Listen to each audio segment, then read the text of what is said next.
محمد أبا أحد من رجالكم ولكن رسول الله وخاتم النبيين وكان الله بكل شيء عليما يا أيها الذين آمنوا اذكروا الله ذكرا كثيرا وسبحوه بكرة وأصيلا هو الذي يصلي عليكم وملائكته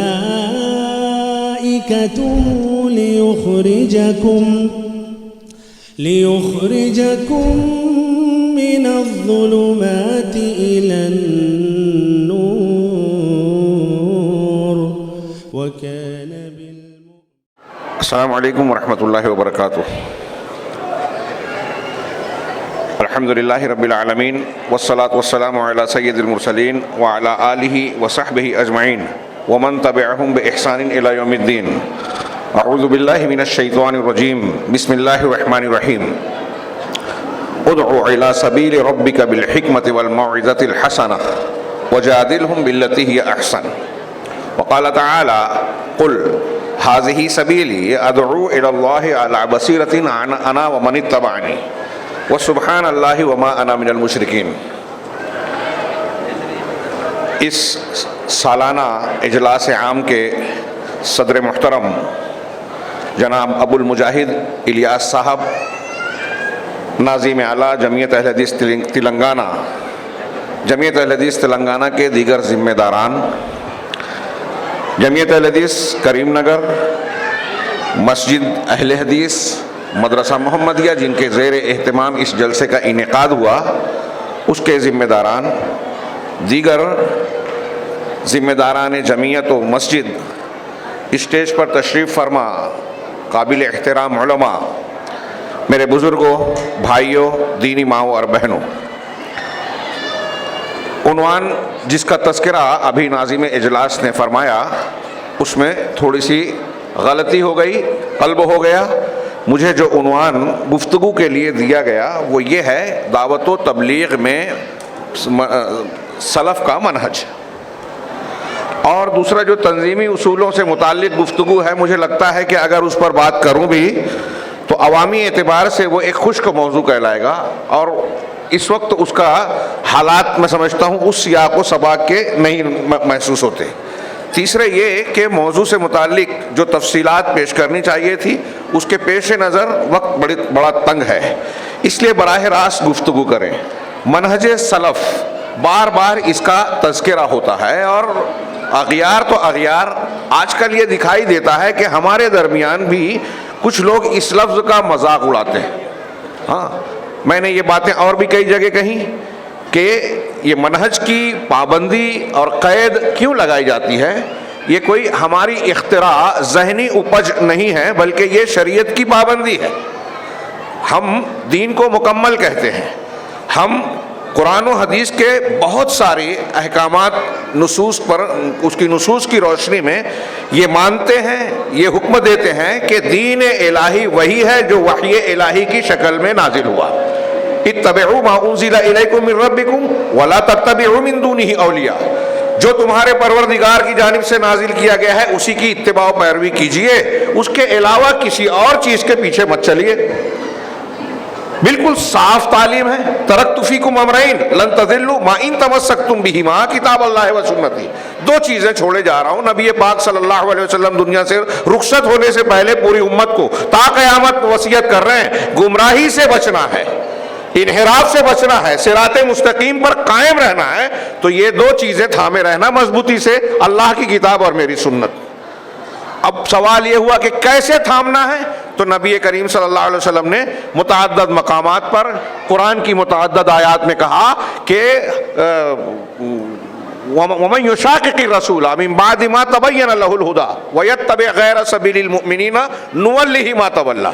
جو شخص رسول کی مخالفت کرے ہدایت واضح ہو جانے کے بعد، اللہ کے نبی صلی اللہ علیہ وسلم کا طریقہ، آپ کی سنت، آپ کی حدیث آپ کو معلوم ہو گئی، واضح ہو گئی، اور اس کے بعد آپ اپنی چیمے گوئیاں، اپنے ذہنی دلالت، ذہنی تحفظات، میرا مسلک یہ ہے، فلاں کا قول یہ ہے، ہمارا روایت اور ریت یہ چلی آ رہی ہے، اللہ کے رسول صلی اللہ علیہ وسلم کی یہ حدیث سائنس اور ٹیکنالوجی کی روشنی میں سمجھ میں نہیں آتی، عقلیت کی معیار پر پوری نہیں اترتی، میری سمجھ میں نہیں آتی، ایسے کسی بھی بہانے کی بنیاد پر اگر کوئی شخص نبی کریم صلی اللہ علیہ وسلم کی احادیث سے انحراف کرتا ہے، آپ کے طریقے سے آپ کی مخالفت کرتا ہے، وہ اس آیت کریمہ کے ضمن میں آتا ہے کہ وہ رسول کی مخالفت کرتا ہے ہدایت کے واضح ہو جانے کے بعد۔ یہ معلوم ہے کہ نبی کا طریقہ ہے، آپ کی طرف سے آیا ہے، اور آپ جو کچھ کہتے ہیں وہ اللہ کی طرف سے کہتے ہیں، وہ وحی الہی ہے، اسے مان لینا ہمارے ایمان کا تقاضا ہے، ہمارا امتحان ہے۔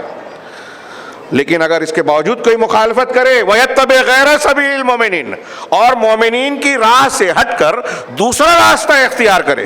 آیت کے نزول کے وقت جب یہ قرآن کی آیت آئی تو مومنین کون تھے؟ صحابہ کرام۔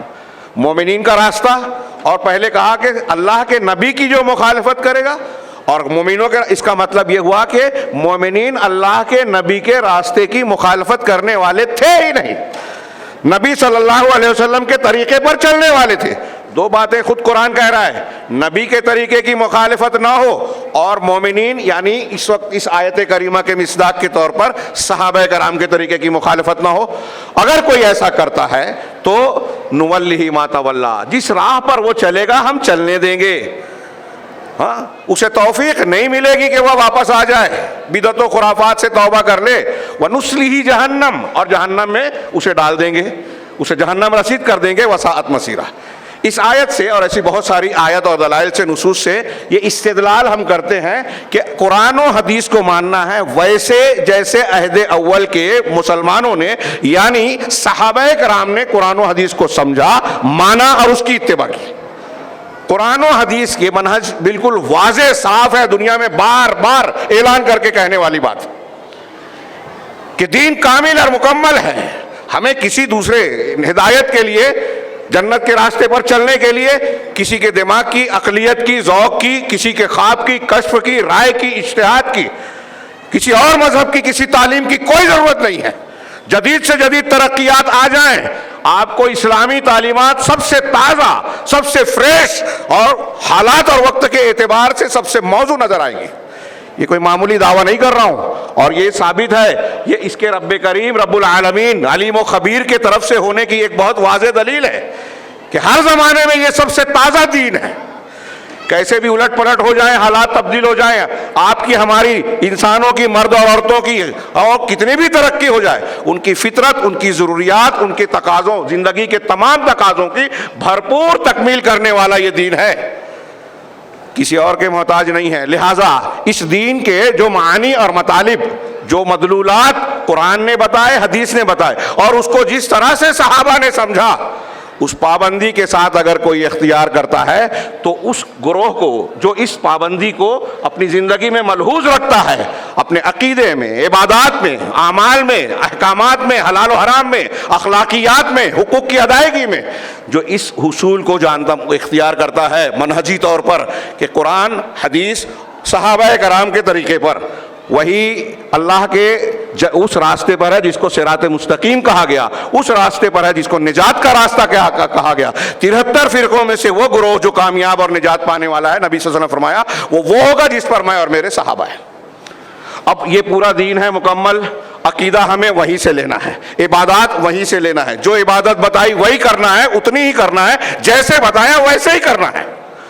دین کا ہی ایک فریضہ اور ایک عمل ہے امر بالمعروف اور نہی عن المنکر، جو آج ہمارا موضوع ہے، دعوت و تبلیغ۔ اس کی تفصیل کا موقع نہیں ہے، بہت ہی مختصر وقت ہے۔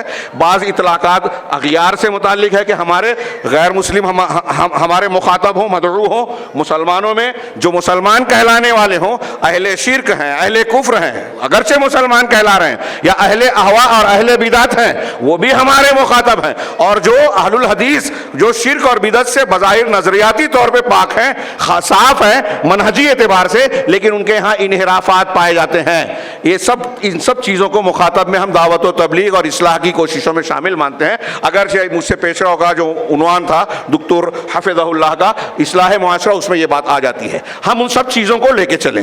بہت ہی کم وقت ہے، اس لیے براہ راست میں جس آیت کو میں نے پڑھا اس پر آتا ہوں. اللہ رب العالمین نے اپنے نبی جناب محمد رسول اللہ صلی اللہ علیہ وسلم کو خطاب کر کے کہا. میں نے جو تمہید بیان کی اس کا حاصل یہ ہے کہ دعوت و تبلیغ میں ہم منہج سلف کیوں دیکھ رہے ہیں.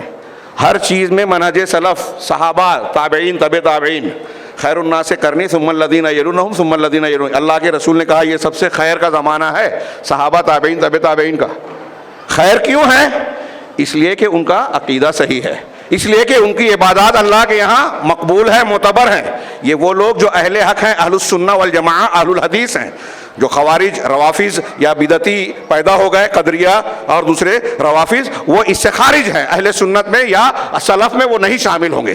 تو ان کے طریقے پر ہم دعوت و تبلیغ کا فریضہ انجام دیں. سلف کا دعوت و تبلیغ کا فریضہ کیا تھا؟ الگ الگ کرنا مختصر سے وقت میں ممکن نہیں ہے. اس لیے ایک جملہ یہ کہوں، جیسا کہ اس آیت سے میں نے استدلال کیا سورہ نساء کی وَمَن يُشَاقِقِ الرَّسُولَ سے، اس میں بالکل صاف ظاہر ہے کہ صحابہ کرام کا، سلف کا طریقہ وہی تھا جو جناب محمد رسول اللہ صلی اللہ علیہ وسلم کا طریقہ تھا. اور جناب محمد رسول اللہ صلی اللہ علیہ وسلم کا طریقہ کیا تھا؟ ام المومنین حضرت عائشہ کی زبان کے فرمان کے مطابق کان خلقہ القرآن. آپ کے اخلاق، آپ کی زندگی کے نشیب و فراز، سارے معاملات قرآن کا زندہ چلتا پھرتا نمونہ تھا. تو آپ کی زندگی میں قرآن کی تعلیمات نظر آتی ہے. اور صحابہ کرام آپ کی زندگی، کوئی شخص آپ کی زندگی کی پیروی کر رہا ہے تو وہ قرآن و حدیث کی پیروی کر رہا ہے. اس لیے اگر ہم دیکھیں کہ قرآن و حدیث نے دعوت و تبلیغ کے جو اصول ضابطے دیے ہیں، جو منہج بتایا ہے، وہی منہج صحابہ کرام اور سلف کا تھا. اس عنوان کی ضرورت کئی اعتبار سے ہے. میں اشارہ صرف کروں ایک دو جملے میں کہ آج روئے زمین پر مسلمانوں میں، عالم اسلام اور عالم کفر میں جو مسلمان کام کر رہے ہیں مختلف تنظیموں، جماعتوں کی شکل میں، الگ الگ ناموں سے، آپ دیکھیں گے کہ ہر ایک محنت کر رہا ہے، کچھ نہ کچھ اپنے تئیں مشقت کرتا ہے، کتابوں کی اشاعت کرتا ہے، پروگرام کرتا ہے، دعوت و تبلیغ اور اپنے افکار و خیالات کی اشاعت کی بھرپور کوششیں کرتا ہے. کچھ لوگوں کی کوششوں پر بڑا تعجب ہوتا ہے. لیکن جیسے اللہ کے نبی صلی اللہ علیہ وسلم کے فرمان ہے کہ لوگ فرقوں میں بٹ جائیں گے، تو یہ فرقوں میں کیسے بٹیں گے؟ افکار کی بنیاد پر، منہج کی بنیاد پر، نئے نئے طریقے اور راستے، اصول، ضابطے اختیار کرنے کی بنیاد پر. تو ہم اس معاملے میں بھی، دعوت و تبلیغ کے معاملے میں بھی دیکھتے ہیں کہ لوگوں نے الگ الگ راہیں اختیار کر لی اپنے اپنے طور سے. اب وہ محنت کر رہے ہیں، پیسہ لگا رہے ہیں، وقت دے رہے ہیں، کوشش کر رہے ہیں. بڑے بڑے یہ پنڈال تو چھوٹے ہیں، عالمی ملکی قسم کے بڑے بڑے پروگرام ہوتے ہیں، لاکھوں کی تعداد میں لوگوں کا اجتماع، ایک جو ہے جماوڑا ہوتا ہے، دین کی باتیں ہوتی ہیں، مظاہرہ ہوتا ہے، فخر ہوتا ہے، رپورٹیں ہوتی ہیں کہ بڑی دین کی خدمت کر دی اور ایسا کیا اور ویسا کیا. نتائج کیا ہیں؟ کتنا بھی آپ مظاہرہ کر لیں، نتائج کے لیے سب سے بہترین نتیجہ آپ دیکھیں کہ جناب محمد رسول اللہ صلی اللہ علیہ وسلم کی دعوت و تبلیغ سے بہتر پوری انسانی تاریخ میں، دوسروں کی تو بات چھوڑیے، آپ سے پیشوا انبیاء کی دعوتیں بھی اتنی کامیاب نہیں ہوئی پوری انسانی تاریخ میں. آپ جب مبعوث ہوئے تو کیا حالات تھے؟ جاہلیت اور جہالت کا بھرپور دورہ. اس تفصیل کو آپ پڑھتے ہیں، جانتے ہیں، سیرت کی کتابوں کے حوالے سے سنتے رہتے ہیں کہ جس وقت آپ نبوت کی حیثیت سے مبعوث ہوئے، نبی بن کر، تو کیا حالات تھے مکہ کے، عرب کے اور پھر پوری دنیا کے.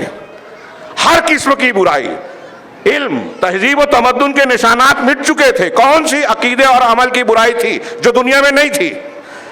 لیکن جس سماج اور معاشرے سے کو آپ نے خطاب کیا، دعوت دی، صرف 23 سالہ دور نبوت میں، صرف 23 سالہ، یہ تاریخ انسانی کا ایک معجزہ ہے جس کا اعتراف غیر مسلم انصاف پسند علماء اور مستشرقین بھی کرتے ہیں مختلف انداز میں، کہ 23 سالہ دور نبوت میں آپ نے پورے معاشرے کی کایا پلٹ دی. اصلاح معاشرہ، دعوت و تبلیغ، تربیت و تزکیہ کے ساری باتیں آپ کو نظر آئے گی آپ کی زندگی میں. 23 سالہ زندگی میں دنیا کی سب سے تاریخ انسانی کی سب سے بڑی جہالت اور جاہلیت تاریخ انسانی کی سب سے بہترین تہذیب و تمدن میں بدل گئی. آپ کے بعد آنے والی ہر تہذیب و تمدن نے اللہ کے نبی صلی اللہ علیہ وسلم کے صحابہ کی تہذیب و تمدن سے خوشہ چینی کی, اسے سبق لیا اور ترقی کی راہوں پر چلے. آج جب ہم کہتے ہیں کہ دنیا گلوبل ولیج بن گئی ہے, انسان ہواؤں میں اڑ رہا ہے, پانی میں مچھلیوں کی طرح تیر رہا ہے, اور لوگ قریب سے قریب تر آ گئے ہیں, یہ ترقیات بھی کوئی مانے یا نہ مانے جناب محمد رسول اللہ صلی اللہ علیہ وسلم کی یہ علمی تحقیقی راستے پر لے جانے والی تربیت کا نتیجہ ہے, تہذیب و تمدن کے راستے پر لے جانے والی تربیت کا نتیجہ ہے. حالانکہ آپ کی دعوت کو ماننے والے ہم اور آپ خود آپ کے طریقے سے پچھڑ گئے ہیں, اور اسی لیے اس کی ضرورت پیش آ رہی ہے کہ ہم یہ جانیں کہ دعوت و تبلیغ کا نبوی منہج کیا ہے. ہم بڑی محنتیں کر رہے ہیں پوری دنیا میں, لیکن وہ نتیجے برآمد نہیں ہو رہے ہیں. کیوں نہیں ہو رہے ہیں؟ جو نبی صلی اللہ علیہ وسلم کی دعوت و تبلیغ کے اصلاح و تزکیے کی شکل میں آیا. ہاں, وَالَّذِي بَعَثَ فِي الْأُمِّيِّينَ رَسُولًا مِّنْهُمْ يَتْلُو عَلَيْهِمْ آيَاتِهِ وَيُزَكِّيهِمْ وَيُعَلِّمُهُمُ الْكِتَابَ وَالْحِكْمَةَ وَإِن كَانُوا مِن قَبْلُ لَفِي ضَلَالٍ مُّبِينٍ. اگر میں اپنی اس تقریر کے لیے, خطاب کے لیے موضوع کے صرف اس ایک آیت کو بھی موضوع بناتا تو بات ادھوری رہ جاتی ہے. اس آیت میں نبی کریم صلی اللہ علیہ وسلم کے 4 کام بتائے: تلاوت آیات, تزکیہ نفس اور تعلیم کتاب و سنت. یہ 4 چیزیں. اتنے پر اللہ کے نبی صلی اللہ علیہ وسلم نے سماج اور معاشرے کی کایا پلٹ دی. اب مزید تفصیلات اپنی جگہ, یہ 4 کام بنیادی طور سے بتائے. اللہ تعالیٰ نے آگے کہا وَإِن كَانُوا مِن قَبْلُ لَفِي ضَلَالٍ مُّبِينٍ. یہ امیین میں آئے تھے, ان پڑھ لوگوں میں, گمراہ تھے, جاہل اور جاہلیت کے شکار تھے, گمراہ تھے. نبی صلی اللہ علیہ وسلم کی تلاوت آیات, تزکیہ, تعلیم کتاب و سنت کے بعد گمراہ نہیں رہ گئے, دنیا کے سب سے اعلیٰ مقام کے ہدایت یافتہ ہو گئے, سب سے زیادہ پاکیزہ ظاہر و باطن والے ہو گئے, دنیا کی سارے معاشروں کے لیے ایک نمونے والا معاشرہ بن گئے. مسلمان تو مسلمان, غیر مسلم نے بھی اعتراف کیا کہ محمد صلی اللہ علیہ وسلم عظیم شخصیات, جس کو اس نے انگلش لفظ ہیرو کے طور پہ تعریف کیا, کہ محمد صلی اللہ علیہ وسلم ہیروز کی نرسری تھے. آپ کی زیر تربیت رہنے والے صحابہ کرام عظیم شخصیات بن گئے. جو آپ کے طریقے پر چلا وہ بڑا بن گیا. اور ایک مستشرق نے کہا کہ تاریخ انسانی میں کسی ایک دور میں اتنے عظیم اور بڑے بڑے لوگ کبھی اکٹھا نہیں ہوئے جتنے جناب محمد رسول اللہ صلی اللہ علیہ وسلم کی زیر تربیت صحابہ کرام جو ہے کی شکل میں بہترین لوگ پیدا ہوئے. ہر آپ دیکھیے مختلف شخصیات کو الگ الگ انداز میں نمایاں. سیدنا ابوبکر صدیق الگ حیثیت سے بے مثال, عمر فاروق بے نظیر شخصیت, عثمان غنی, حضرت علی, عبد الرحمن بن عوف, ابو عبیدہ بن جراح, سعید بن زید رضی اللہ عنہم, اور صحابہ کرام کی ایک لمبی فہرست, ہر کوئی الگ الگ خصوصیت کا حامل. ایسی عظیم شخصیات ایک دور میں اکٹھا نہیں ہوئی. میں یہاں اس تفصیل سے صرف یہ سوال کر کے آپ کے دماغ کو جھنجھوڑنا چاہتا ہوں کہ جس نبی صلی اللہ علیہ وسلم کا یہ نمونہ, ان کی کوشش اور دعوت و تبلیغ, اصلاح و تزکیہ کے نتیجے کا یہ عظیم الشان نتیجہ ہمارے سامنے تاریخ میں موجود ہے, اس سے بہتر طریقہ کوئی فلاں مولانا صاحب, پیر صاحب ایجاد کریں گے, دانشور صاحب ایجاد کریں گے. میں نام نہیں لینا چاہتا, ہاں فلاں جگہ سے ایک بزرگ نے یہ کام شروع کیا, فلاں سے یہ کام شروع کیا, اس کے بعد سے ایسا ہو رہا ہے, فضائل اور اس کے نام پہ چل رہا ہے کاروبار, اقامت دین کی پوری وہ چل رہی ہے. ہاں, یہ منہج سلف کا اصول یہ بھی ہے. اس میں ایک اصول میں بات آئے گی کہ شخصیات اور تعصبات کی بنیاد پر, تہذب اور جماعتی گروہ بندی کی بنیاد پر دعوت و تبلیغ کا کام نہیں ہوگا. کتاب و سنت پر تمسک, اصولوں کی بنیاد پر آپ کسی سے محبت اور مخالفت کو اختیار کریں گے, صحیح کو صحیح اور غلط کو غلط کہیں گے. دعوت و تبلیغ کا یہ بھی اصول ہے. اور یہ امتحان ہمارے گھروں سے ہوتا ہے, ہماری مسجدوں اور جماعتوں سے ہوتا ہے. 2 گروہ بن گیا, جھگڑا ہو رہا ہے, آپ غلط کا ساتھ دے رہے ہیں, آپ اس میں فیل ہو گئے. آپ کو دین کا کام نہیں کرنا چاہیے اگر آپ سیدھا اپنی اصلاح نہیں کر سکتے. بہرحال میں آؤں اس پر کہ نبی صلی اللہ علیہ وسلم کا یا قرآن کا بتایا ہوا دعوت کا کہ اصول ضابطے کیا ہیں. ادعو, اللہ نے فرمایا ادعو الی سبیل ربک بالحکمت والموعظۃ الحسنہ وجادلہم باللتی ہی احسن. صرف اس ایک آیات کی ہدایات کو, تفصیلات کو میرے وقت میں سمیٹا نہیں جا سکتا, بلکہ اس کے کئی گنا وقت میں شاید سمیٹا نہیں جا سکتا. ادعو, اللہ نے آرڈر دیا, دعا کے دعوت دو, بلاؤ, پکارو. یہ آرڈر ہے. فعل امر عربی میں کہتے ہیں جو قرائن سے خالی ہو تو وجوب کا مقتضی ہے, مطلب یہ فرض ہے. ہاں دعوت و تبلیغ کے سلسلے میں ایک اصول یہ بھی دھیان رکھنا چاہیے کہ شریعت اور دین میں کچھ چیزیں ایسی ہیں جو اٹل حقیقتیں ہیں جس کو عربی میں ثوابت کہتے ہیں، ثوابت، اور کچھ ایسی چیزیں ہیں جو اجتہادی کہلاتی ہیں۔ میں صرف مثال دوں کہ ثوابت جیسے توحید ہے، اتباع سنت ہے، بدعت کو اور شرک کو رد کرنا ہے، امر بالمعروف نہی عن المنکر کی فرضیت ہے، یہ ثوابت ہیں، اللہ رب العالمین کی طرف سے یہ طے شدہ باتیں ہیں، اس میں کوئی تبدیلی نہیں ہو سکتی، اٹل حقیقتیں ہیں۔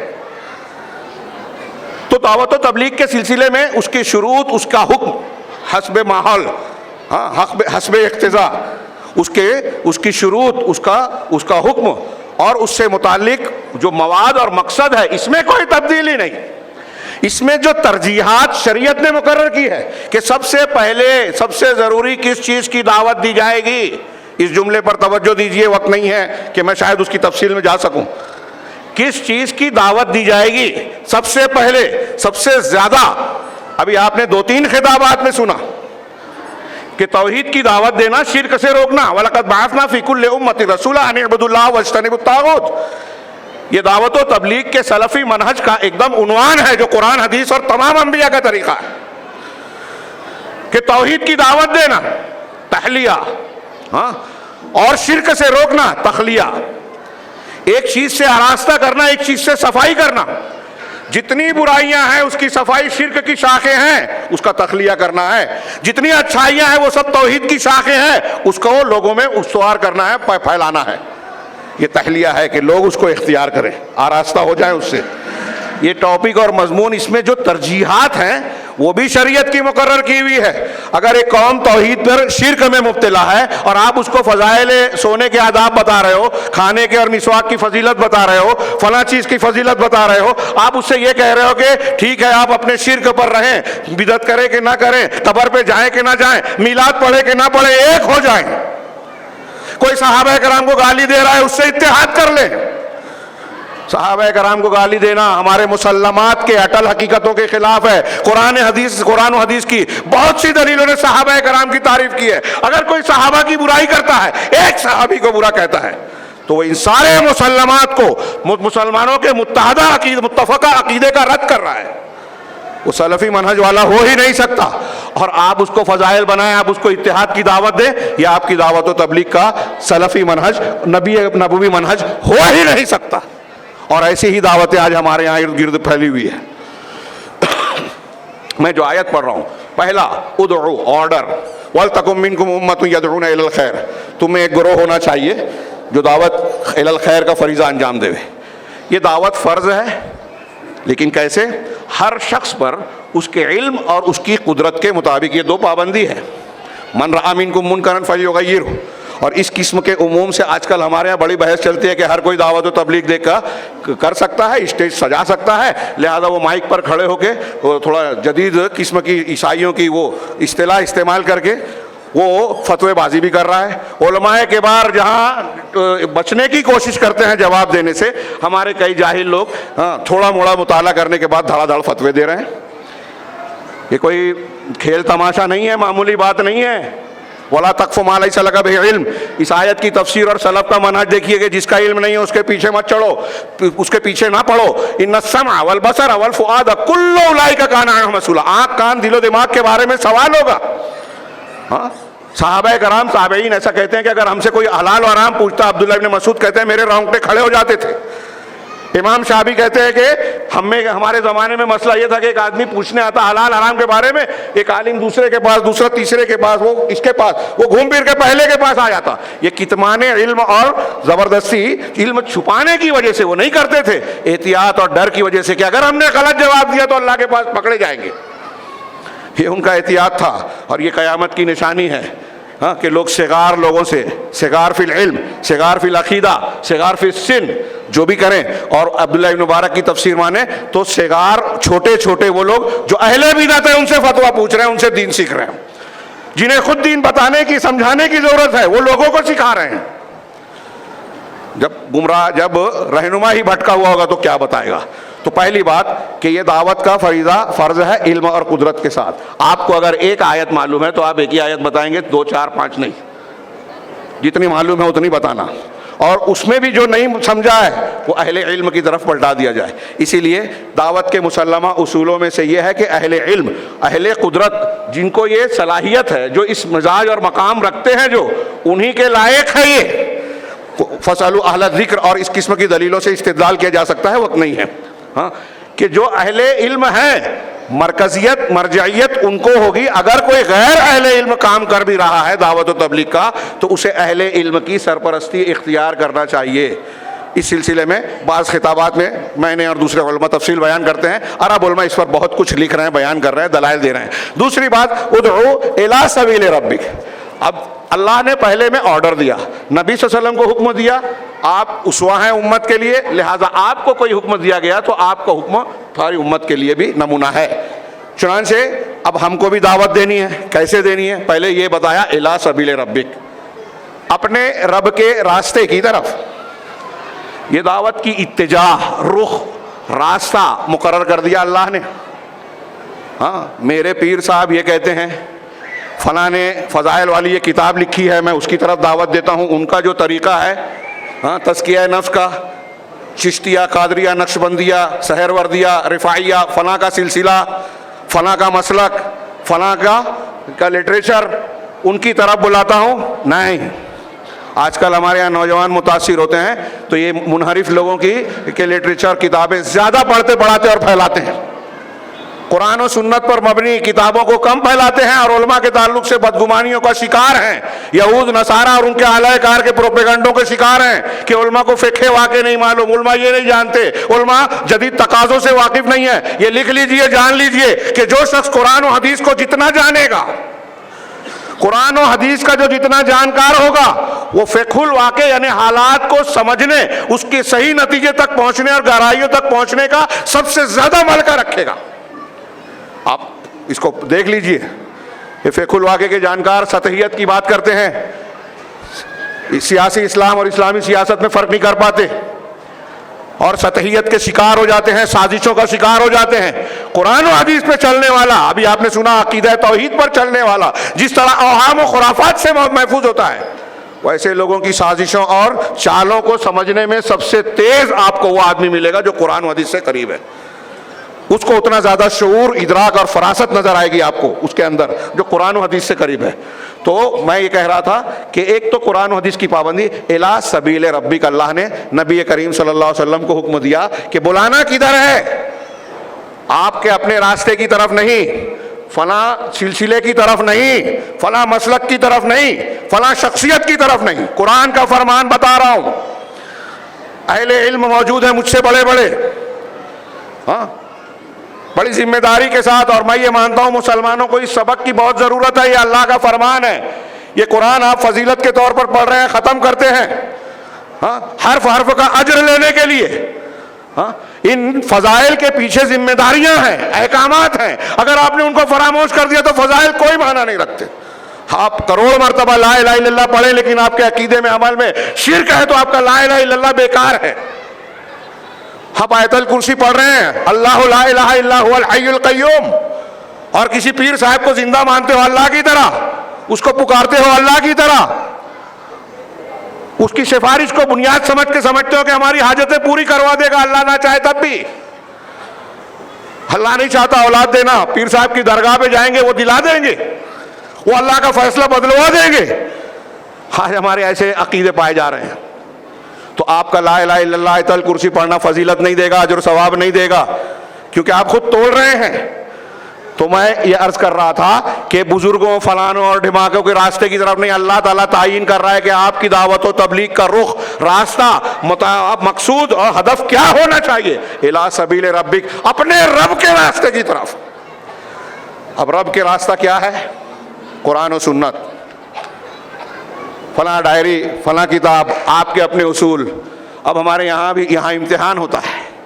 ابھی میں نے بتایا کہ دعوت و تبلیغ کے سلفی اصول میں صحابہ، تابعین، تبع تابعین کے اصول میں بھی آپ دیکھیے، انبیاء کی طرح کسی صحابی کو آپ نہیں پائیں گے کہ کسی نے شرک کیا ہو اور خاموش رہا ہو. ہاں بدعت اور خرافات پر چلنے والوں کی نشاندہی نہ کی ہو. صحیح مسلم کتاب الایمان میں اہل علم جانتے ہیں، میں صرف اشارہ کر رہا ہوں. حضرت عبداللہ ابن عمر رضی اللہ تعالیٰ عنہ کو آ کے ایک شخص نے کہا کہ ہمارے یہاں بصرہ میں محبت جونی نام کا ایک شخص پیدا ہوا، نام لے کے بتایا، وہ تقدیر کا انکار کرتا ہے۔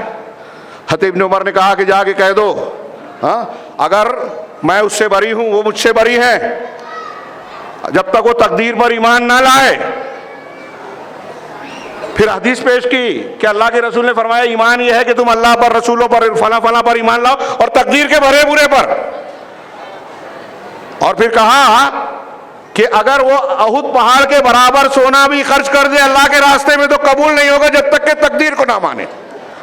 آج ہمارے یہاں لوگ بولیں گے تو کہیں گے ارے مولانا صاحب تو اختلافی بات کرتے ہیں، رد کرتے ہیں، ان کو بولنا چاہیے گائے بھی گابن بیل بھی گابن، یہ بھی صحیح اور یہ بھی صحیح۔ ختم ہو گیا وقت ختم ہو گیا ہے۔ اللہ کے راستے کی طرف بلایا جائے، اور جو طریقہ تھا وہ حکمت کے تحت، اخلاقی حکمت، علمی حکمت، منہجی حکمت اور بہت ساری حکمت کے تحت، جیسے جس میں نرمی سے بات کرنا اور آپ کے اخلاق میں نرمی ہو، تڑپ ہو، اخلاص ہو، خیر خواہی ہو، ہاں یہ ساری چیزیں دعوت کے اصولوں میں آتی ہیں۔ اور یہاں احقاق حق کے ساتھ ابطال باطل بھی آتا ہے۔ نبی کریم صلی اللہ علیہ وسلم نے خوارج کی نشاندہی کی، آپ نے گمراہ فرقوں کا رد کیا، اور یہاں تک کہا کہ خوارج کو، جن کو آپ دیکھیں گے کہ بڑی نمازیں پڑھتے ہیں، بہت زیادہ عبادت کرتے ہیں، صحابہ کرام اپنی عبادت کو ان کے سامنے کم سمجھیں گے، لیکن کہا کہ وہ دین سے اس طرح نکل جائیں گے جیسے تیر جو ہے شکار کو چھید کر نکلتا ہے۔ ہاں یہ میں استدلال اس سے کر رہا ہوں کہ سلفی منہج میں اگر کوئی ایسا اہل اہوا اور اہل بدعت، ایسے انحراف والے لوگ جن کی وجہ سے تفرق پیدا ہوتا ہے، جو صراط مستقیم سے، قرآن و حدیث کے اصولوں سے ہٹ کر دوسرے اصولوں کو اختیار کرتے ہیں، اگر وہ سامنے آتے ہیں تو اس باطل کا رد کرنا یہ حق کی حفاظت اور حق کی نصرت، دعوت و تبلیغ کے فریضے کا ایک حصہ ہے۔ نہی عن المنکر، برائی سے روکنا، جس میں سر فہرست شرک ہے، پھر اس کے بعد سر فہرست بدعت ہے، پھر کبائر ہے، ان چیزوں سے روکنا یہ امر بالمعروف یا دعوت و تبلیغ کا ایک حصہ ہے، اور امت اور قوم کو عذاب سے بچانے کے لیے ضروری ہے۔ جس سماج اور قوم میں برائی سے روکنے کا عمل تھم جائے، بدعتوں سے لوگ نہ روکے، شرک سے نہ روکے، تو وہاں فلسطین کی طرح مظلوم لوگ پائے جائیں گے۔ اور دوسری جگہوں پر کبھی آج فلسطین، کل فلاں اور پرسوں فلاں جگہ پر مسلمانوں پر ظلم ہوگا، ہم دوسری باتیں کریں گے، ایک دوسرے پر الزامات لگائیں گے، میمورنڈم دیں گے، فلاں اور فلاں کے کردار کا جو ہے محاسبہ کریں گے، لیکن حقیقت میں اگر غور کرے تو یہ اللہ تبارک و تعالیٰ نے ایسی وعیدیں سنا رکھی ہے کہ اگر تم اللہ کے راستے سے، توحید سے انحراف کرو گے اور دعوت و تبلیغ نہی عن المنکر کا فریضہ اپنے سماج میں انجام نہیں دو گے تو اللہ کا عذاب آئے گا، جس میں بروں کے ساتھ اچھے بھی لپیٹے جائیں گے۔ بہت ساری باتیں تھیں، بہت ہی اہم عنوان اور موضوع ہے۔ اس تناظر میں بھی کہ ہمارے ہاں جو دعوت و تبلیغ کے کام ہو رہے ہیں، اس میں سلفی منہج کو سامنے رکھ کر صحیح منہج کو اختیار کرنا، سمجھنا بہت ضروری ہے، اور اسی منہج میں ہماری دنیا میں بھی ترقی ہے، سعادت ہے، اور آخرت میں بھی کامیابی۔ اللہ رب العالمین ہمیں خیر کی توفیق دے، دین کو سمجھنے اور اس کے مطابق زندگی گزارنے کی توفیق دے، اور اس کی برکت سے دنیا اور آخرت میں نجات دے۔ وآخر دعوانا ان الحمد للہ رب العالمین، صلی اللہ علیہ وسلم۔